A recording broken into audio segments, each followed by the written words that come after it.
Sir இப்போ வந்து நான் சிறு தொழில் பண்ணணும் அப்படிங்கிறத ஒரு முடிவாக இருக்கேன். இப்போ நான் ஒரு வண்டி வாங்கணும். வண்டி வாங்கினப்போ ஒவ்வொருத்தரும் ஒரு கருத்து சொல்கிறாங்க. இந்த வண்டியை வாங்க, இது நல்லா இருக்கும், அதை வாங்க, அது நல்லா இருக்கும். இப்படி ஒரு 3 கருத்து வருது. நான் வந்து இப்போ வண்டி வாங்கணும் அப்படின்னா அதுக்கு வந்து ஷார்ட் அண்ட் ஸ்வீட்டா சிறப்பான ஒரு நல்ல கருத்தை, இந்த வண்டி இப்படி வாங்கினீங்கன்னா உங்களுக்கு நல்லா இருக்கும், கடைசி வரைக்கும் உங்க அந்த வண்டியை வந்து நீங்க வந்து நல்லா பயன்படுத்தலாம், தொழிலுக்கு பயன்படுத்தலாம் அப்படிங்கிற மாதிரி ஒரு நல்ல வண்டியை ஒரு ரெக்கமெண்ட் பண்ணுங்க சார்.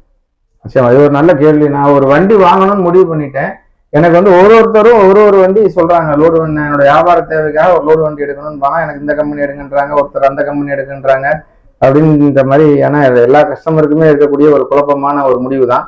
இதுக்கு என்ன பண்ணலாம் அப்படின்னா, நீங்க வந்து நீங்க என்னென்ன வண்டி வாகனங்கள் வாங்கணும்னு விருப்பப்படுறீங்களோ அதோட பட்டியலை நீங்க முதல்ல வச்சுக்கணும். வச்சுட்டு அந்த அனைத்து கம்பெனிகளுமே நீங்க ஒரு கொட்டேஷன் வாங்கணும். அவங்க எவ்வளவு கேஷ் ஆஃபர் பண்ணி தராங்க, அவங்களோட டிஸ்கவுண்ட் எவ்வளவு இருக்கு அப்படிங்கிறத நீங்க பார்க்கணும்.